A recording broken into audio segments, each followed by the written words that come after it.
Welcome to the Being Champions podcast. In this podcast, we'll unlock and discover the key elements that defines being a champion coach and dive into the principles that create a culture where everyone thrives and wants to be a part of.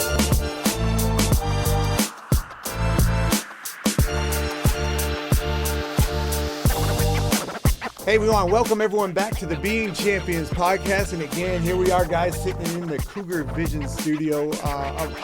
I'm excited to be back with Jared and Mike to my left here. And guys, I wanted to kick off this conversation. Last week, I had the chance to meet with Ryan Hawk and Brooke Cups, and we were talking about this whole concept of inner scoreboard versus external. And Brooke has this idea of really focusing more on the process, right? And getting away from these result-oriented goals and understand, like, guys, like I get it. We all play to win a game, right? We all want to, when we start our seasons, most of us want to go after the state championships. That's kind of the given, right? And there's this great concept, Jody Redmond from the Inside Out Initiative. She was talking about that. She said, yes, we do play to win games. Every time we step on the field or every time we step on the court, we want to win the game. That's a given, but that's not the purpose of sports. And understanding the deeper purpose. And that is about human growth and development, right? And if we're not focused on that, the only question we can really ask is, hey, did you win or did you lose? So what do you guys think about that? What is this deeper purpose, and how do we get away from some of these ideas of just chasing after results? Well, I'll tell you, today it's very difficult to be process-based because everything in our society comes back to results. Yeah. I mean, it doesn't matter where it is, every part of it, whether it's in the classroom, at work, in businesses, whether it's on the court, on the field, everything comes back to that, and that's all that everybody wants to know. Did they win? Did you win? How much money did you make? You know, everything was result. And the problem is that you lose focus on what really matters when you're so focused on just results. Last time we talked about our why, or a couple podcasts ago, and it's so important for us to remind ourselves about our why so that we can remember why we are doing this, and so we can focus on making sure that we are keeping to that standard every time that we step on the court or in the classroom or whatever it may be. I'll tell you just a quick story about me. When I first started coaching, I was a freshman and JV coach. So my job was, as a freshman coach, to prepare players for the JV. As a JV coach, was to prepare players for the varsity. So actually, it was great for me because it made me process-based. I wasn't results driven because the head of the program, who was a Hall of Fame coach, Morgan Wooten, never cared about what our record was. Right. All he was interested in, your job is to prepare these guys to be better players, better people, so that they can handle the situations at the varsity level. So it was kind of a blessing in disguise, right, that I didn't even know about, that I was given. Yeah. And so then when I got my first head coaching job, we were process-based there too because we weren't very good. I was taking over a program that was just awful. Yeah. And so I couldn't worry about results. I had to just get the kids to buy in, to get them better each day, every day. And then once we were good, here's the irony, of course, then the expectations turned, and then I started to focus a little bit more on the result-based. I got caught up in that. Yeah. And then I was looking at myself saying, well, now it's not as fun. So the fun, the happiness, the joy that we talk about and why we do this then gets so much taken away from us when we become results-based. And that's why we have to always go back to our why and go back to the process and just really love practice itself. Yeah. I said that the other day in our Captain's Academy meeting, that one thing that really irritated me when I was up north, because we had basketball season during the winter, so a lot of times we would have games canceled or practices canceled. Yeah. And then when they would announce it over the intercom, the kids would go, yeah. And I'd be like, oh my gosh, it like hurt me. Yeah. Right. It's like shot through the heart, and you're to blame. Yeah. And I think the biggest thing, what Michael was saying, guys, you said you lost having fun. Like it wasn't fun anymore because you're chasing after something that was not even in your control, right? So if you think about chasing a result, you can't control that, right? Yeah. And then what I see a lot is we start to identify based on our wins and loss. So I'm either a winner because I won the game, or I'm the worst player because I lost the game. And now we start identifying with results. So that's not going to be a fun environment because everything is black and white. It's either I won or I lost, right? And I identify based on that. So there's nothing, I can't get better because of that, because I either won or lost the game. Yeah. And I'm looking at you, Jared. What do you think? Yeah, I mean, those are fantastic examples. I love that idea that you brought, Hibbs, to the idea of JV teams and varsity teams. And you see it same thing at the collegiate level. You know, you've got a lot of universities now that are bringing in more players than they intend to be using on their first teams. Right. And they're building these rosters up, and you've got a second team head coach. You've got a second team roster with a schedule and everything that they're trying to follow. And you're trying to figure out what is it that's going to motivate them. And, you know, because it can't just be the result, they're already there bought into an idea that they're going to be playing with a second group. Yep. Their hope is obviously, can I get to the first team? Can I get promoted into that environment? But for them, like you said, it's all process-based because there's a reason they're not with that first group currently. Yeah. So it comes down to what are they working on? Clearly, they're not working on results because results is not what's going to get them to the first team. It's focused maybe a little bit more on individual ability, individual capabilities, mindset, you name it. They're close. They're very close to being on that first group because they still got brought to the program, but there are a few pieces that they still need to work on that's going to get them there. So, you know, the process versus outcome, the first thing that comes to mind for me as a coach is pressure and controlling pressure. And goal setting is so important. We all know that it's critical to have a target in mind. And I think one of the most challenging pieces for coaches is how can you have a target that you're looking at that you don't make the priority in what you do in your daily basis, but it's as just a reminder as to where we are going. I came across this awesome quote the other day by Jack Penn that says, one of the secrets of life is to make stepping stones out of stumbling blocks. Yes. Beautiful. And it's like, okay, now we're talking. This is the process piece, because the reality of the matter is how we perceive obstacles, how we perceive those adversities that come in our way that are going to impact those greatly that are focused on results. It's going to kill the result mindset. Because they're going to see that obstacle, they're going to hit that obstacle, they're not going to get the result they wanted, and they're going to trip and fall badly. And then you can pivot over to the process-oriented coach, and they see the stumbling block as, okay, we got to learn how to walk up those stumbling blocks and turn them into stepping stones. We got to figure out a way to utilize the fact that we're not quite good enough in this area. So this is something we got to go put more intentionality into in the training environment so that that's no longer a stumbling block, but it is a stepping stone for us to get that much better as a team. So the intentionality of staying process-minded, recognizing that we can't achieve everything right now. There are going to be things that we run into that are going to be hurdles, that are going to be obstacles. And if we can stay process-based, they're very overcomable. If we stay result-based, we can almost feel like we've failed before we've even fixed anything. Yeah. So, yeah, those are my initial thoughts there. Yeah, man, you got my wheels turning. And all the stuff you're talking about, right? And they've actually done research about this. And you talked about the idea of setting goals. Like, of course, goals are important, right?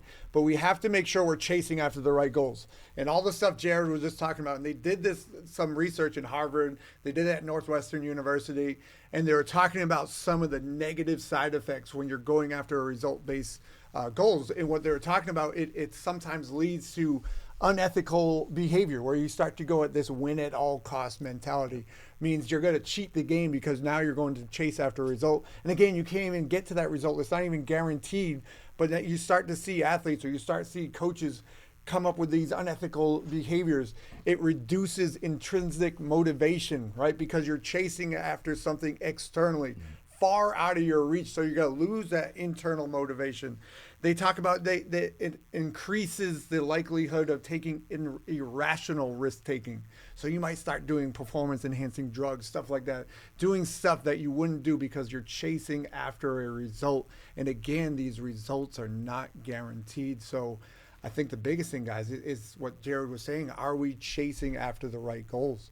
Are we going after this process? Are we going after the results? So thinking about that, guys, how do we actually create an environment where as coaches we're setting it up where our kids understand it is about the process, and we all understand the what. Again, we all know what we're going after. We want to be on top of the mountain at the end of the season. That's just the what. But how can we as coaches build this environment that gets away from this result and focus on the process? So I got, Hibbs, you're going to love this. Okay. Henry David Thoreau. Yes, I do. I already love it. If you have built castles in the air, your work need not be lost. That is where they should be. Now put the foundations under them. I think thinking about what you just asked in process-based goals, it is not wrong to have lofty goals. It is not wrong to build castles in the sky that we want to try and achieve greatness. We want greatness. Yes. We want to aim for the pinnacle. But I think as coaches, we need to show them where we're trying to go, and then we need to teach them by building the foundations of who we are as a program every single day. What do we believe in? How are we going to act? How are we going to approach practice? How are we going to approach games? How are we going to approach discouragement? How are we going to approach success? Yeah. How are we going to stay level as we build this incredible infrastructure that's getting us closer and closer and closer to that magnificent goal that we have, that castle in the sky that we want to achieve at the end of the year? Whether we get to the castle or not, we've achieved greatness if we've stayed focused on moving towards that goal every single day. And I think that that's what makes the process of building a team that's focused on where we're trying to get to, but not being only result oriented in the sense of, okay, that's where we want to go. There's the castle in the sky, guys. Figure out how to get there. Yeah. If Exactly. you lose games, you're not any closer. You're actually Yeah. backwards. And if you win games, you're closer. Good luck. Exactly. And I think what we're going to do is we're shaping behaviors, right? Yep. So when you're focusing on process, you are shaping behaviors. And there's a great sports performance coach. His name is Mark Bennett. And he says that. He says, performance is a behavior, not an outcome. So what we're trying to do as coaches, we're trying to shape the right behaviors to get to that final destination, right? It's not going after the result and trying to figure it out along the way. Like, we have to build in this great process. We have to have the standards put in place where we're shaping the right behaviors to get there. Yeah, and I would say too that coaching and teaching it's a lifestyle. Like Yeah. it's an everyday kind of thing. So when people ask me what I do, I coach and teach, and I am a coach and I am a teacher. Like, that's who I am. Yeah. It embodies what my values and my standards, which, I think that's the most important thing too, because that's what builds the foundation, are your standards and your values, like Jared was talking about. And I really love what he said to his team the other day in the Captain's Academy. He told everybody else, but that basically each game is just, if we lose the game, it's just exposing our weaknesses to us so that we can get better Yes. the next day. Yeah. And it's so you use it, just that change of mindset. Yes. Is that this is okay. Yeah. This is fine. We learned that we're not as good as this at this thing or this skill, or we need to work on this, or we need to come together better on this. And I was just like, yeah, that's exactly it. If you focus on that and you just tweak the mindset of how they're looking at the loss or the obstacle. Is the obstacle a stepping stone, or is it something that's going to stay in my way and I can't get over it? Yeah. Right? You know? And then the other problem comes with the result-based is then the blame game starts. Yeah. Because I was thinking about that too, because Yeah. then you're just like, well, it wasn't my fault. It was his fault. And then the coaches are like, well, these guys didn't do their job. And then the players are like, well, they didn't do that. Yeah. And everybody Yeah. just starts doing this. Yeah. You're And then- impacting my ability to win. Yeah, exactly. It's not me. Yeah. Right. And whereas the process is, it's all like, what am I It's going all to of do? us. Right. Yeah. It's all of us, and I need to make myself better. Yeah. how am I going to make myself better today? Yeah. Like that's what I always would ask my guys before practice. Like, what are you going to do today that's going to make you better and going to make our team better? Yeah. Just what are you going to do? I love it. So I think Mike was just literally like reading my mind, because you brought up mindset, and you guys know I'm huge on mindset, and it's not just this physical stuff. And Mike, you brought up such a good point about the mindset, where we're shifting mindset. And when I think about this, I think about the difference between a fixed mindset and I think about growth mindset. So a lot of times when you're in this result base, it's going to shift you into that fixed mindset. And we all know the pitfalls of that, where again, we're identifying as just a winner or a loser, or we have the belief that we can't get better because we keep losing games, or we're not going to accept feedback because I'm stuck in this fixed mindset. I'm not getting the results I want. So why am I going to listen to Coach Mike, or why am I going to listen to Coach Jared? Because I'm in this mindset. I'm chasing after something I can't even control, right? How can we make this shift? And that's the greatest thing about this process goal and process-based environments, is we shift into a growth mindset, and that is how we get better. That's how we actually look at failures as our greatest teachers, right? That's how we have that intentionality. And I love what we've been doing on our campus at Canterbury, where with our winter sports, all our players and all our teams, we have the whiteboard where they're checking in and saying, how am I going to get better today? And I think as coaches, like, we control that. We have to build an environment where we're looking at reflection, intentionally reflecting, because we don't learn from the experience. We actually learn from reflecting on the experience. But again, it comes back to us as coaches. We have to create this environment where we're intentional about our kids actually understanding why they're showing up, what are they working on, and how are they going to get there. Yeah. I have to brag for a second about, the athletes checking in on a daily basis about what they are hoping that they can bring for the group, to training, to matches, to their daily schedules.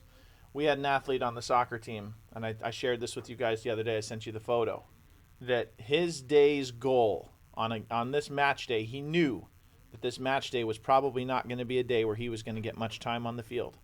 And his goal was keep the bottles full and be ready to do whatever I can to help the team. Yeah. Oh my God, I love that. Yeah, that was the best message. When you said that to me, I got so fired up. I was just like, oh God, this is exactly what we're trying to build. Yes. And this is coming from an athlete that just loves being a part of it. He just loves who we are. He loves the game. The game's great. But I can tell you right now, he's not there because of kicking soccer balls. Yeah. He's there because of what we believe in and how we believe in it and how we do it and how we take care of one another. Yeah. And I think that's what makes it easy, feeling on the other side and being such a believer in process. It's so easy to be a process-based coach when you start experiencing things like this within your programs, because it just justifies and proves time and time again that the result is just the byproduct of all the things that we focus on. Yeah. Can I just give you a quote on that? Because that is exactly what I was thinking about. And I may have already given this quote in one of the other podcasts, but it's so great that I just have to give it again. Give it again here, right. Michael. It's from Viktor Frankl, Man's Search for Meaning. All right. Success, like happiness, cannot be pursued. It must ensue. And it only does so as the unintended side effect of one's personal dedication to a cause greater than oneself. Yeah. Right? I mean, I think I said that before, but that's exactly what you're talking about. Spot on. It just comes out. And we all know that. Like, I remember when I was process-based versus result-based. Like, it was different feeling. Yeah. The whole energy around the team was different. Completely. Yeah. And it's too bad that we get caught up in that. Yeah. And again, I think it comes back to us as we create our language as leaders for our teams. And think about that whole concept of vision. We've talked about vision, and that's our North Star. And it's very easy to set a North Star or a vision as, hey, we want to win the state championship, right? But again, here's the madness of doing that, guys, is let's say we set that as the goal, right? And let's say we actually were lucky enough to win the state championship. The next day, let's say I win it on a Saturday, right? The next day on Sunday, I have no incentive to get up to get better because I've already won the state championship. Yeah. Now, what if we shifted that thinking into this process, right? And again, talking with Brooke last week, and Brooke Cups, and he talked about when he set their vision, it was just to attack every opportunity with purpose. Love Right? that. Yeah, or it's even fantastic. think about the title of our show is Being Champions, and I use this slogan, being champions before championships. So it's one of those things, it's understanding, like, it's having a deeper purpose. So even if we win the championship, like Brooke said, attack every opportunity with purpose. Those kids can wake up Sunday morning after winning a state championship and they still can attack the next opportunity with purpose. That's like Mike said. It's a lifestyle. Yeah. That's all it is. It's just building in a lifestyle where, again, the deeper purpose that Jody was talking about, it's about human development and growth. So are we creating an environment where we're just saying, hey, let's just go win this game? Or are we creating an environment where say, hey, the win will be a nice natural byproduct, but let's become the best versions of ourselves today. Yeah, exactly. And the other issue that comes with it too is that's why so many result-based teams end up, even if they win the championship, not repeating. Yes. Yeah. Like it's so difficult to repeat. It's not sustainable. Because it's not sustainable. We got it. We reached the mountaintop. Yeah, we're All done. right. Well, I'm not going to work as hard now. Yep. Yeah. Well, let's talk about elite success at any level and the way that it does replicate itself, right? The Coach Krzyzewskis of the world. There is a reason that they are somewhere for such a long period of time with continual success. Yeah. Of course, they get great players. There's no doubt. They have great players. But you can't argue that the other top 25 teams in the country don't have equally athletic players. Yeah. Yep. So what's actually attracting the best players in the country to go to Team A versus Team B? Well, it's their process. Yeah. It's their culture. Yeah. That's what's attracting them year upon year upon year upon year. And that's what they lean on because, like you said, whether they win the national championship or not, the process continues. Yes. Yeah. And I think that's even more important at the high school level Oh, to have even that more. process. Yeah. Because we don't have the luxury of going and getting kids Absolutely. like that. No. So we have to take the kids that are in our school and then develop them and get them to buy in and get everybody on board and have the same mentality going forward. And that's why it is so important to be process based. Yeah. Yeah.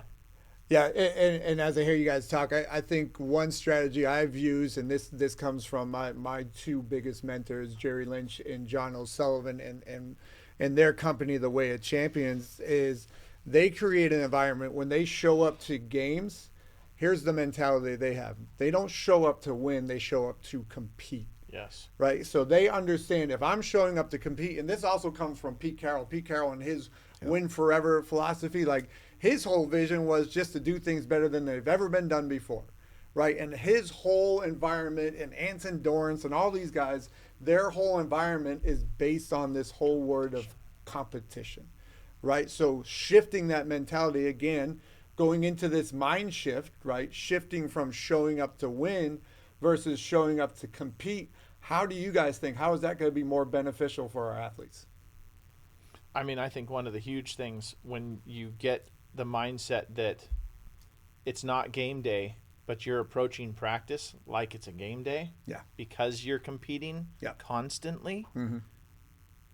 I mean, the growth rate is just so much more exponential. Yes. I mean, you hear about all of the greats at all the different levels talk about practice is harder than matches. Yeah. We get to match days, and match days are the easy days because we just go out there and do. Yeah. It's not a whole lot of thinking. There's not a whole lot of breaking things down. Practice has been so brutally intense with our teammates scrapping, just wanting to make each other the very best they possibly can be, that by the time that they see someone else, it's ingrained in them. Yeah. It's who they are. Yeah. It is their process now. Yeah.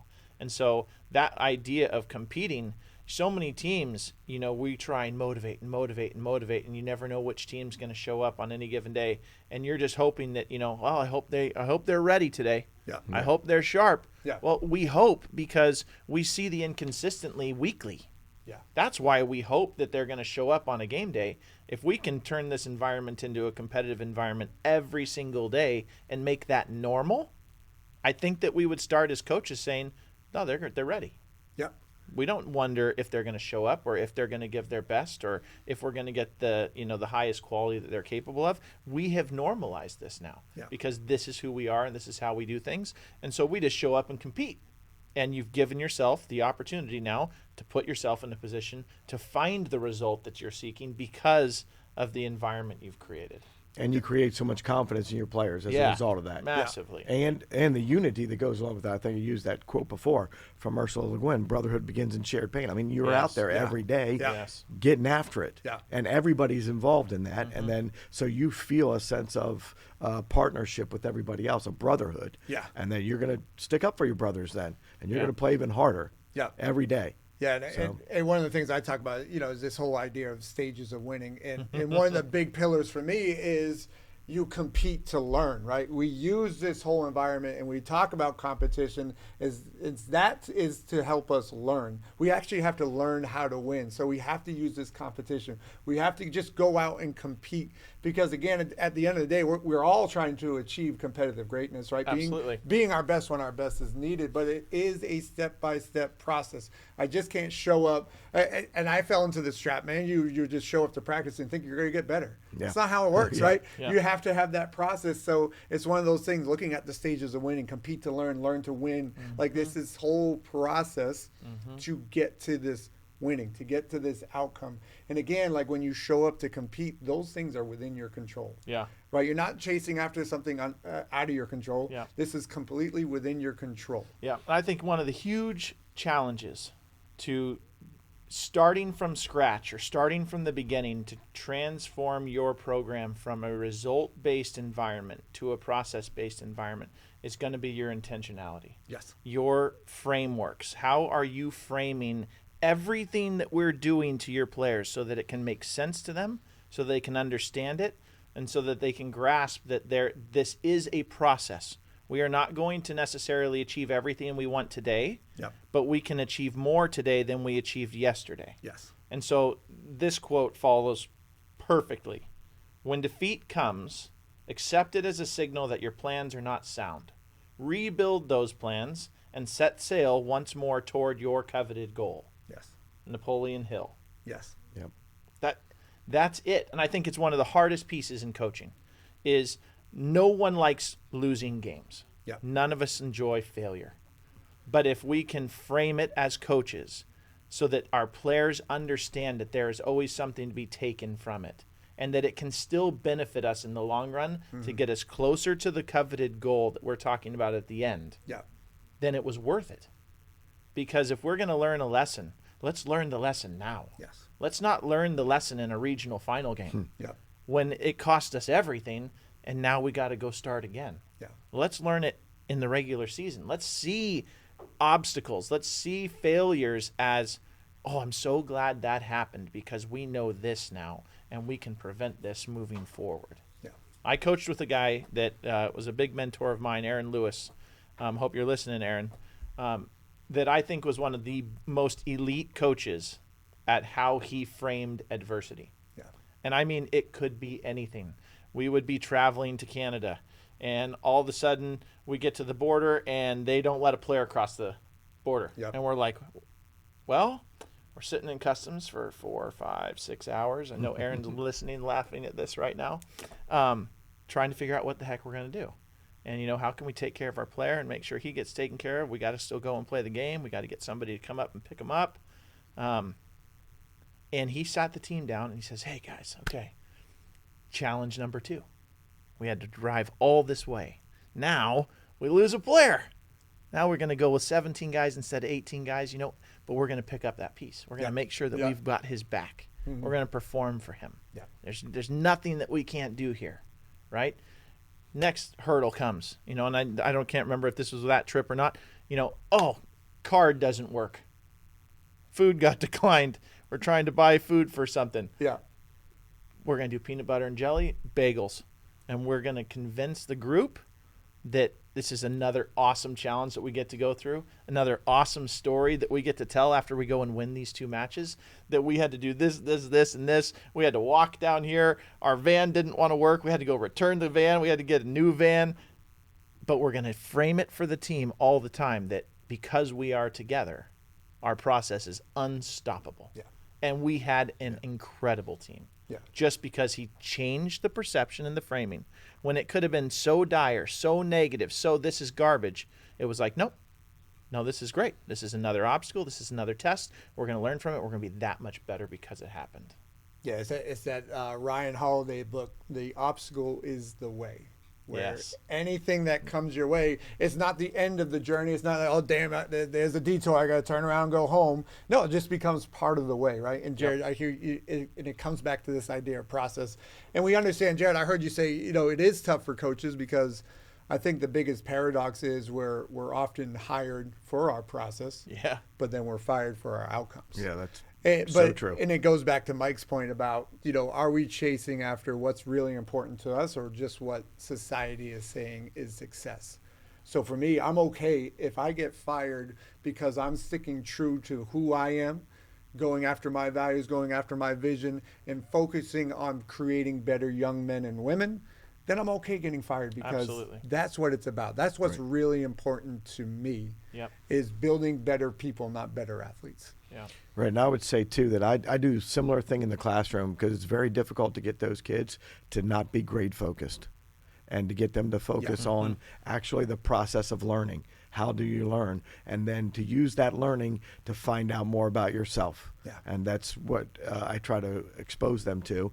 And it takes a while. It takes a whole first semester to get them to do that. And ultimately, I want them to consider one question: how then shall I live my life? Right, and that's the same thing that I would bring to the basketball court as well. Like we're doing all these things, and these are about our values, and this is going to help you figure out who you are as a person, what you value, and then how you're going to live the rest of your life. And hopefully that that then, like we said, I think our first podcast, ask me 20 years from now, was I successful? Right, it always comes back to that. So good. Yeah. So, guys, I just wanted, we're running short on time, and I just wanted to close on this last final thought. And this came from Jack Rains. He wrote this essay about infinite games.